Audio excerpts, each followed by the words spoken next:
నమస్తే మిత్రులారా, తారీఖు వచ్చేసి 28 ఈరోజు శనివారం. ఓం నమో వెంకటేశాయ నమః అన్నమాట.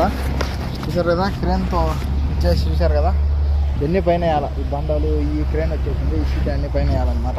చేస్తా ఉంది, ఎన్ని పైన వేయాలి. పైకి మోసడం నేను అది. నమస్కారం స్నేహితురే. సరేలే, రేపు చేస్తాలేనా. రోప్ వస్తూ ఉంటాం పైన. ఏం చేద్దాం, ఇలా బండ కట్టినాక ఇట్లా రోప్ పోయాలి. ఇట్లా పోసినాక మళ్ళీ కొట్టుకుంటా పోతారనమాట. చూసారు కదా, పైనుంచి పోస్తూ ఉన్నాం. ఆ ఎడారిలోనే అప్పుడు పంపులు పడుతూ ఉన్నాయి. ఏమవుతున్నారా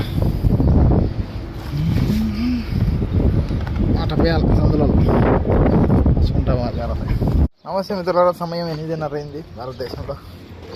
కువైట్లో 8:30, భారతదేశంలో 11 అయింది. 11:01 అడిగి 2:30 గంట. ఇప్పుడే రొట్టె తిని టూ తాగి ఎత్తుకోమైనా రాదు. నిన్న పనికి పైకి అంతా మోసిన ఒక సిమెంట్.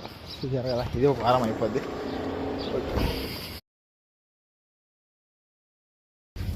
రెండు చిన్న డూలు తీసుకున్నా, 10 దినాలు ఇచ్చిన. చిల్లర లేదు, ఏం చేద్దాం. బకాల్లోనే ఉన్నా. ముసలాలు రేట్ ఉంటుంది బకాల్లో, అన్ని అంగళ్ళు చిన్నవి అయితే. ఓకే, 20 తారీఖు ఎంతబ్బా ఈరోజు. 10 దినాలు ఇచ్చుడు ఎంత చిల్లర వచ్చింది. తారీఖు ఈరోజు 28 శనివారం అనమాట మిత్రులారా. మిత్రుల ఇది రౌండ్ సర్కిల్ చూసారు కదా, తీసుకొని వస్తా ఉన్నాం. ఓకే, 10 దినాలు మార్చిన అంటే 3,000 లెక్క మారుస్తే దాంతో 150 రూపాయలు పట్టుకొని 9 దినార్ల 500 పిల్సులు ఇచ్చిండు. ఈ దినార్కి 9 నోట్లు, 250 పిల్సిటీ 2 తీసుకొని వచ్చిన పెప్సీ.